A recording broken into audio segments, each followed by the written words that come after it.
Good morning from Hua Hin.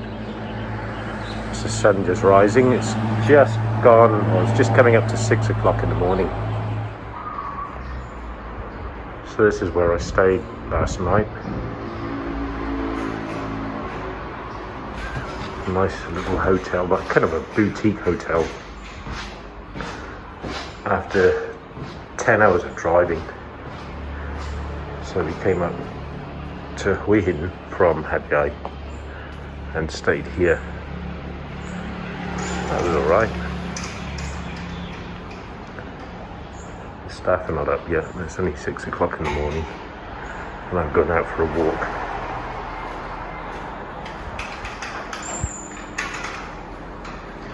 I think that's just the security guard on duty. And Normandy is the name of the hotel.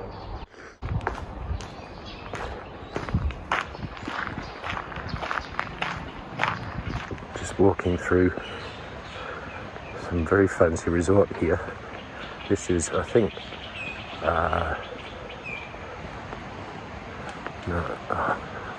Regency. I think it's some sort of 5-star Regency resort.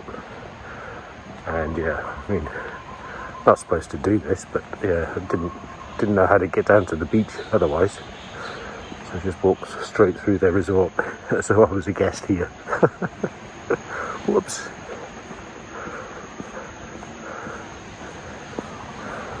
You just have to look like you belong here and then you generally get away with it. It's very nice though, and we're heading right down to the beach.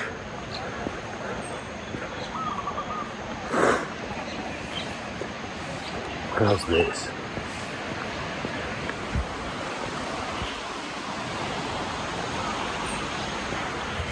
Just beautiful, eh? Yep. So it's the 30th of July.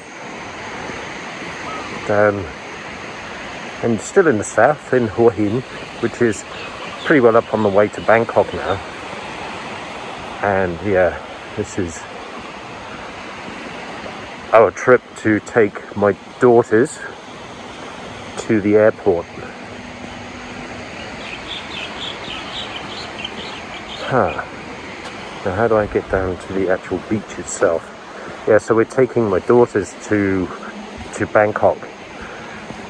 In Thailand, because of the COVID situation, they've stopped all domestic flights, so there's no flights, no trains, no mass transport, which is fair enough. You know, they're trying to keep people, you know, not in congregating in large numbers, which is absolutely fair enough. How am I going to get down to the beach here? I guess I'm going to have to jump. Right, here we go.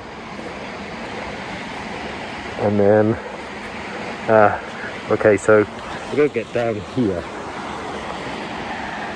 So I'll just jump, I think. I've got my coffee in one hand and my phone in the other. Let's hope. Ooh. Well, that did it. Okay, so now we're on the beach itself.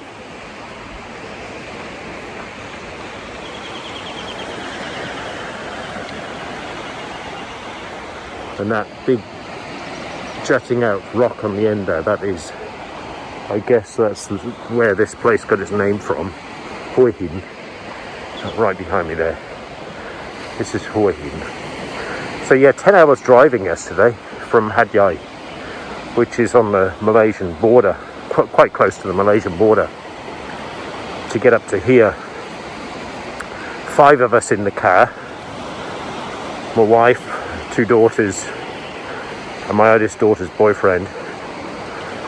So that took us 10 hours. That was a long drive, and I was completely shattered by the time we got here.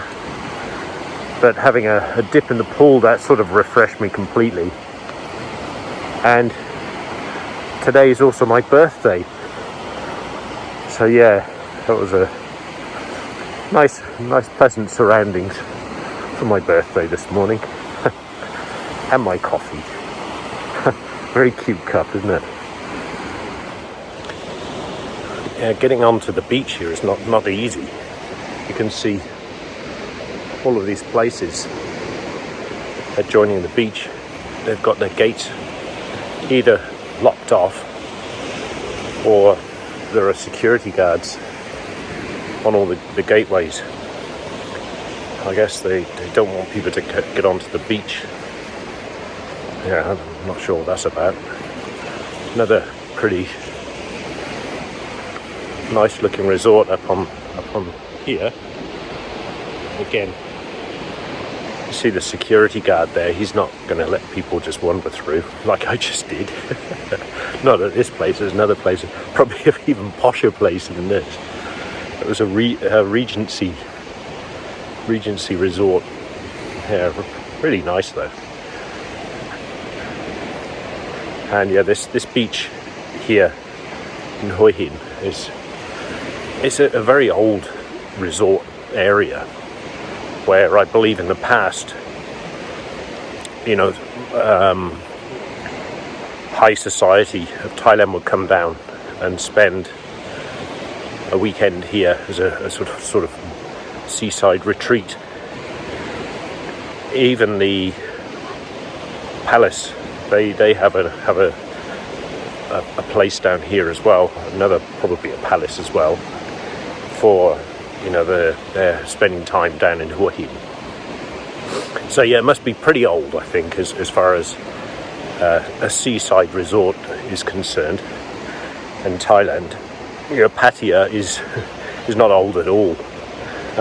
Phuket the same. I remember when I first came to Thailand, Phuket wasn't anything. It was just about a destination for foreigners to visit. And yeah, now look at Phuket. It's just gone berserk. It's out of all proportion, really. Yeah, so there's quite a few people around, all sort of exercising on the beach here. And there's quite a lot of places for sale to foreigners in this area. Some pretty spectacular places. There's retirement area, sort of a retirement place for Westerners looking to live in Thailand. So they're building up these beautiful places and selling them to foreigners. Well, I say selling them. You can't actually own property in Thailand if you're a foreigner, but you can lease it. I believe this is the way they get around the law. You just lease it. There's a couple of people fishing over there.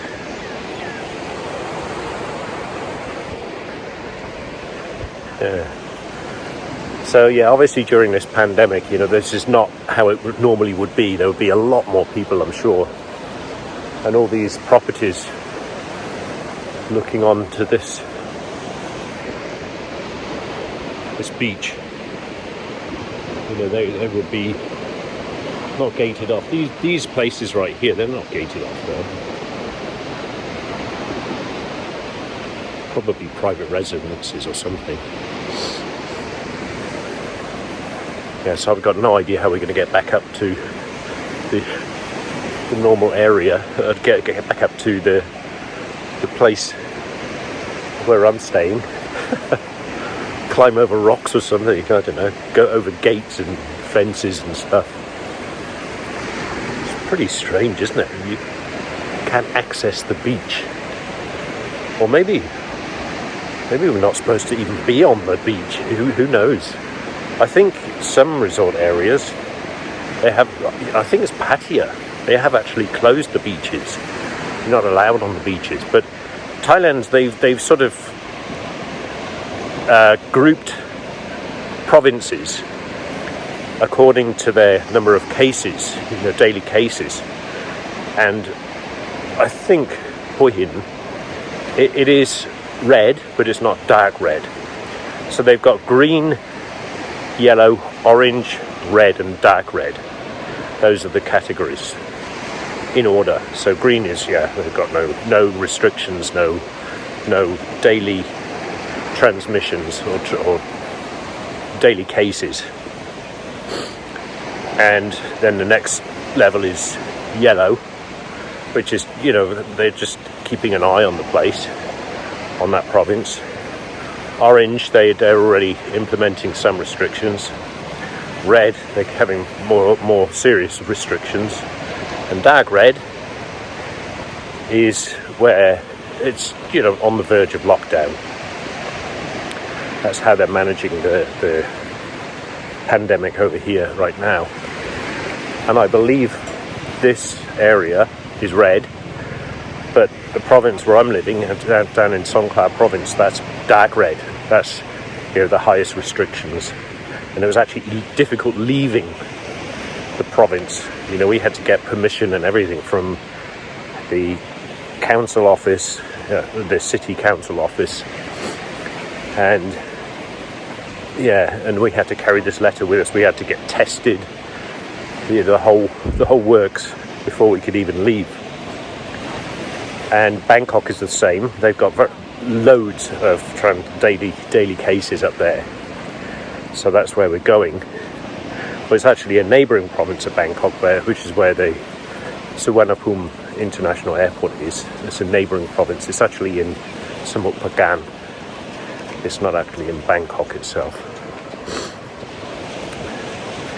Yeah, so that's where we're heading today. So it's about 4 hours to get to Suvarnabhumi from here, or perhaps a little bit under, because the traffic was actually really good.